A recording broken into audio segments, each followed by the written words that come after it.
Here from ecommerce.com. In this video, we're going to continue looking at the remaining 8 things to look out for to determine why your online store might not be selling and how to fix it. So before we start, remember to subscribe to my channel and smash the bell for reminders so that you will be reminded when my new video comes out. So let's get started. The eighth things to check is the product is saturated. If a product on your website receives a lot of views but few sales, it might be because there are too many listings for it from various sellers. It could also be because other websites are selling the same product for a cheaper price. If there are too many businesses selling the same product, it's difficult to stand out. You'll need to differentiate your product. You might need to come up with a new angle to market it or to find a new niche market to sell to. You could also consider dropping the price to attract more buyers, or you could try bundling products together to make them more appealing to shoppers. So try to offer unique goods that others don't have in their stores. You can also try selling products differently to different people. For example, you could sell products that are eco-friendly or they are targeted towards a specific niche market. If you're selling digital products, you could offer a free trial to potential customers. The next one is you don't have enough products or variety. If you're selling a limited number of products or the same products as other businesses, shoppers may not be interested. To increase traffic and sales, you will need to offer a variety of products that cater to different needs and interests. You can do this by expanding the types of products you sell or by diversifying the products you offer.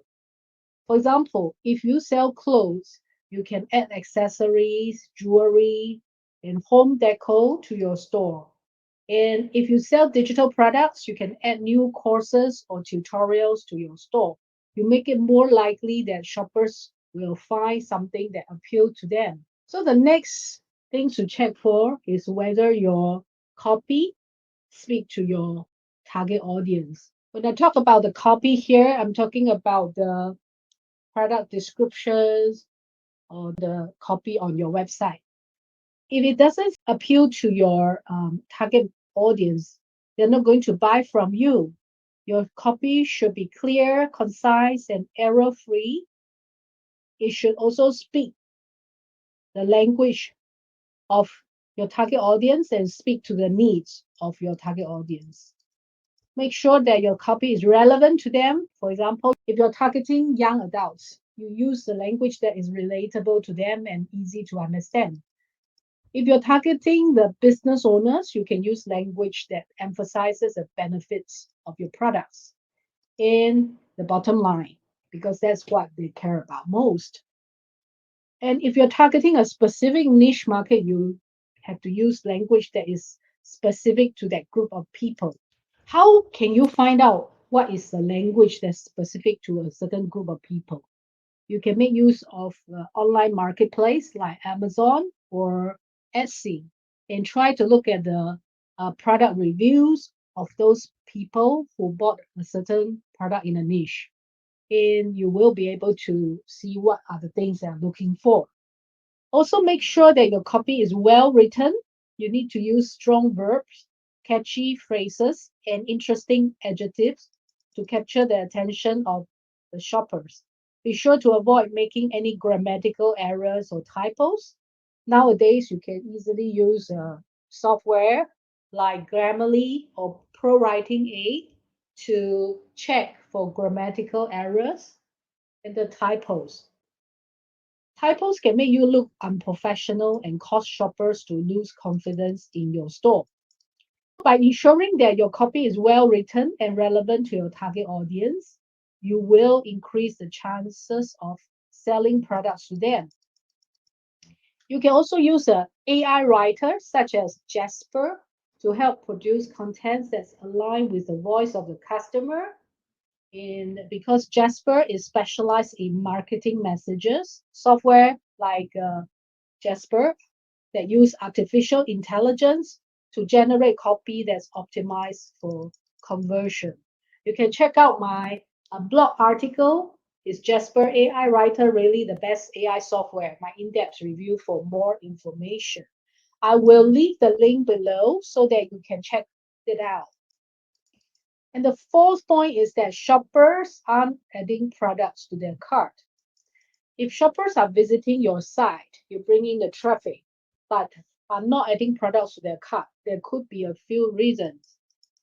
Maybe the product page is confusing, the price is too high, or the product is simply out of stock, so they cannot add to cart. Whatever the reason, if shoppers aren't adding items to cart, they are likely leave your website without buying. So what should you do? The first thing you should do is to check whether the product is in stock. And if it's not, then you have to update your inventory. If the product is in stock, you will need to look at the product page to see if there's anything that causes shoppers to not add the product to cart. One possibility is because they become frustrated when their item disappear from the cart. So you need to make sure you save your customers' items for later. Another reason shoppers may not add products to cart is that they are disinterested or don't feel encouraged to buy. To combat this, you can use a call to action that encourages the shoppers to buy the product. You can also use the buttons in areas frequented by guests to direct them towards the checkout process. Once you fix the issue on your product page, you should be able to see an increase on the number of shoppers adding their products to cart. So let's look at the fifth numbering here a bit wrong. It should continue from the last one. The fifth item to check for is shoppers are abandoning their carts. That means they actually added to cart, but they never complete the checkout process. If shoppers are abandoning their carts, it could be for several reasons. Maybe they are not ready to make a purchase. Maybe they were disrupted, something came up. So they walk away and forgot to come back and complete the purchase. Or another common reason is that shipping costs are too high, or they cannot find a coupon code. What should you do when shoppers are abandoning their carts? The first thing you should do is to send them cart abandonment emails and notifications to remind them of the product they left behind. By offering a discount or other benefit in the email, you can write emails to urge them to complete their orders. You can also offer free shipping to encourage shoppers to complete their purchases. If you offer free shipping on orders over a certain amount, make sure that the threshold is clear to shoppers. You can do this by displaying it prominently on the product page or home page or in the cart itself.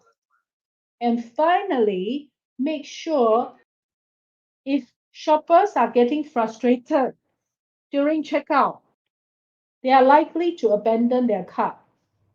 Make sure your checkout process is quick and easy to follow. Ask for only necessary information and provide clear instructions at each step.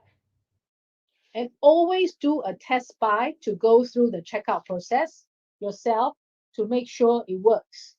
Nothing can be more expensive if you spend the money to advertise and only to lose customers due to problems with the checkout process. The next one is shoppers are deterred from checking out because of the price or payment choices. If your price is too expensive, shoppers will be deterred from checking out. So this is what has been mentioned just now. This is particularly true if they can find a similar product at a lower price. You can combat this by offering discount or setting up sales and make sure the price is visible on the product page. or consider a countdown timer to create a sense of urgency. The second reason for this is unclear payment options. If shoppers don't know how to pay for their items, they may leave your site without buying anything. So make sure you offer a variety of payment options, for example, PayPal, credit card, debit card, and display the accepted payment methods prominently on the product page and in the checkout process. The second last item to check for is whether your site build trust with shoppers. There are a few things you can do to build trust with shoppers and encourage them to buy on your site. The first thing is to place a logo on your site. You can also showcase the customer testimonials and reviews. This will show potential customers that others have had a positive experience with your business and that you're a trustworthy company. Another thing you can do is to show that your site is secure. On the screen, you can see guarantee safe checkout logos. This is a sign that you can put on your checkout page. You can add these security badges from well-known companies using a secure checkout process and ensure that your site SSL certificate is up to date. By taking these steps, you can show shoppers that their personal and financial information is safe on your site. And finally, make sure your customer service is top notch. If shoppers have questions or concerns, they should be able to easily get in touch with someone from your company who can help them. This could be through a live chat feature on your site, a phone number, or an email address. You can also use your customers' contact information to your advantage by sending them helpful emails, informing them of shopping tips and suggestions. The last or the 15th item to check for is a long loading time. When I talk about the long loading time, I'm referring to the site speed, meaning when people try to access your website, and if your website takes a long time to load, shoppers will quickly lose interest and leave. This is especially true if you can find similar products at a faster loading time in other places. So there are a few things that you can do to improve your site's loading time. The first thing you can do is to optimize your images being displayed on site. This means reducing size of image without sacrificing the quality. You can use a tool like Short Pixel to compress your files, which will make them smaller and faster to load. In addition, you can also reduce the number of scripts or plugins, or in Shopify's case, apps that you install on your site. This will help reduce the loading time for your pages. And you should also ensure that your hosting provider is up to speed and can handle the volume of traffic your site is receiving. And finally, test your site speed regularly using Google Speed Insight and web page test. Make changes as needed. In conclusion, if you're having trouble getting your online store off the ground, it's possible that one or more of these 15 factors are to blame. We have covered all of the most common reasons why stores fail to sell. In part 2 of the video, we look at the issues with pricing, payment options, site trustworthiness, and loading time, etc. If you are experiencing any of these problems with your own store, be sure to watch this video again for tips on how to fix them. And don't forget to subscribe to our channel for more helpful videos like this one. I hope it is useful for you. If you have any questions, feel free to leave them in the comment section below. Remember to subscribe our channel for more helpful videos like this. These are my email and social channels. Do follow me and join my Facebook group to learn more. So I look forward to seeing you. Bye bye.